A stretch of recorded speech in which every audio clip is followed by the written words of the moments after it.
For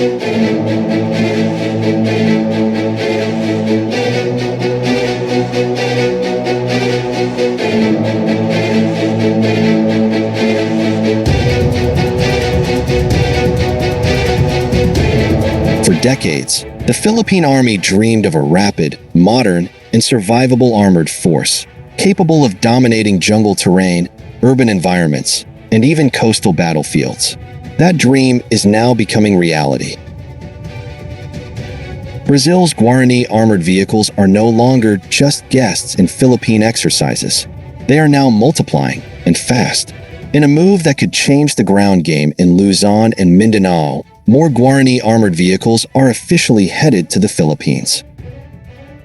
But why the Guarani? Why now? And what does this mean for Philippine defense in the face of increasing regional pressure from China, the constant shadow of war in Ukraine, and rising influence from Russia and Israel in global arms development? Stay with us until the end as we break down the full story, the cost, the timeline, the strategy, and what it all means for our sovereignty in the West Philippine Sea. Don't forget to like, subscribe, and ring the bell for more content on Philippine defense modernization. Welcome back to Pinoy Guard, your trusted source for robust defense analysis.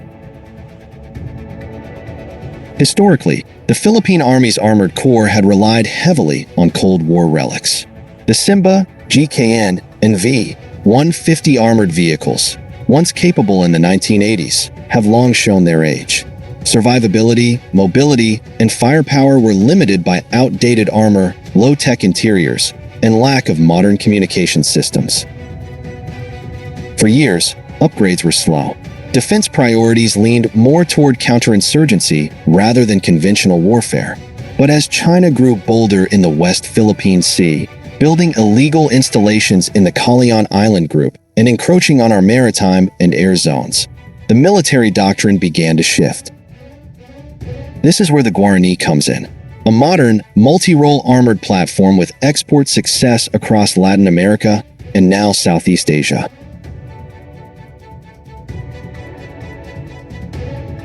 Developed by the Brazilian Army and manufactured by Iveco Defence Vehicles, the VB-PMR Guarani is a 6x6 armored personnel carrier with amphibious capability, digital controls, and modular design. It can carry up to 11 soldiers, resist small arms fire and artillery fragments, and operate in rough, swampy terrain, ideal for the archipelagic conditions of the Philippines. Key features include remote weapon station, NBC protection, nuclear, biological, chemical, digital battlefield management system, high mobility independent suspension. In short, it is a 21st century workhorse built for the type of warfare we are now preparing for. According to the Brazilian news outlet Tecnodefesa, more Guarani units are en route to the Philippines. This comes after a successful delivery and evaluation process that began earlier under the Horizon 2 modernization phase. Although the Philippine Army and DND have yet to officially publish the contract value for the additional units, previous deliveries suggest a price range between $200,000 to $250,000 per unit. If the Philippines is acquiring a platoon-sized batch or larger, this could amount to at least $10 million, or roughly 588 million pesos, not including weapons systems and training packages. The procurement was carried out under government-to-government, G2G channels between Brazil and the Philippines, showcasing a growing South-South defense relationship.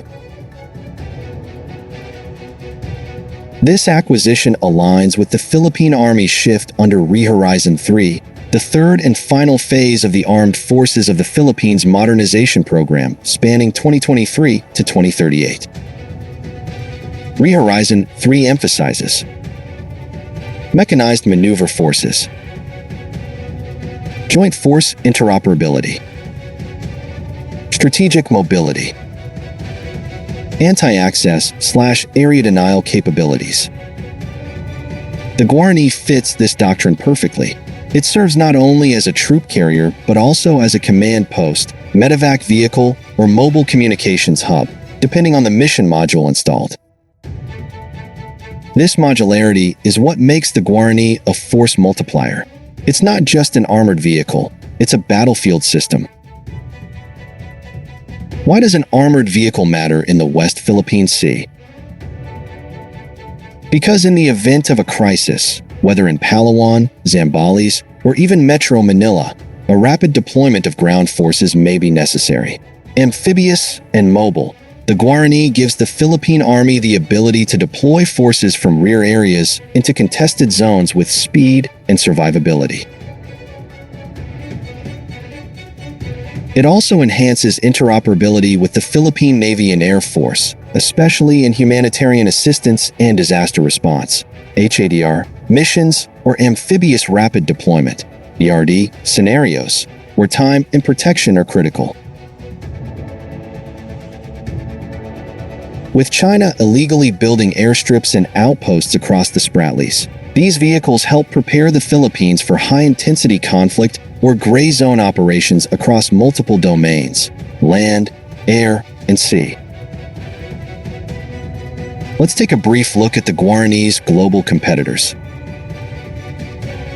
USA Striker 8x8 APC, larger, more advanced, but significantly more expensive at over $4 million per unit. Russia BTR 82A, cheaper and battle-tested, but lacks the digital backbone and modularity of the Guarani. Israel Aton, highly advanced but costly and better suited for full-spectrum warfare in open terrain. Ukraine BTR-4, affordable and combat-proven, but logistics and parts supply are uncertain due to the ongoing war. Turkey Otokar Arma or FNSS PARS, competitive but not regionally present in Philippine defense yet. Given its cost-to-performance ratio, tropical compatibility, and strong diplomatic ties with Brazil, the Guarani remains a pragmatic choice for the Philippines. USA remains the Philippines' primary defense partner, providing training, systems integration, and treaty-based support under the MDT and EDCA. Russia's influence has diminished in Southeast Asia due to sanctions and declining export capacity.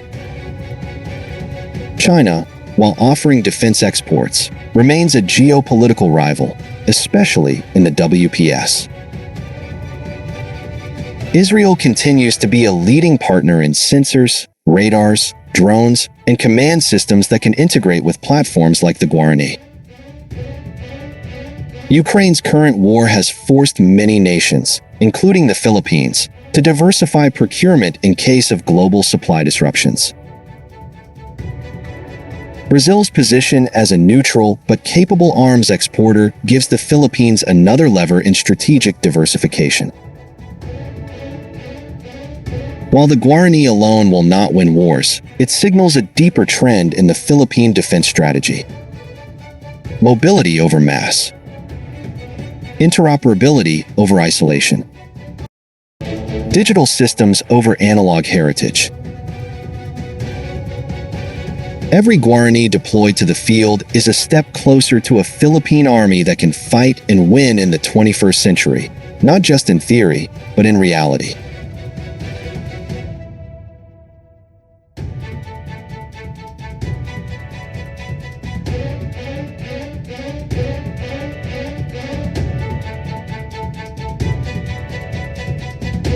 It also reduces our dependence on legacy equipment and strengthens our South American ties, diversifying our defense partners beyond the traditional triangle of the United States, China, and Russia. In Mindanao, Luzon, and coastal areas near Palawan, these vehicles will enhance troop protection and response times during both natural disasters and territorial emergencies. If the integration is successful, and early field reports suggest it is, the Guarani could see expanded roles in mobile radar and electronic warfare, armored ambulance roles, logistics resupply under fire, remote weapon systems for urban defense. This is a platform that grows with the Army, not one that gets replaced in a decade. In summary, Brazil's Guarani armored vehicle is more than just another procurement item. It's a strategic step in a much larger transformation. By acquiring a modern, scalable, and modular platform like the Guarani, the Philippines is signaling its seriousness in becoming a credible land power in Southeast Asia, capable of deterring threats, responding to crises, and standing tall alongside regional and global partners. In a region where sovereignty is constantly tested, and where the West Philippine Sea remains a flashpoint, the ability to move troops quickly, safely, and intelligently is not just a convenience. It is a national necessity. And the Guarani delivers that capability, reliably, affordably, and with room to grow.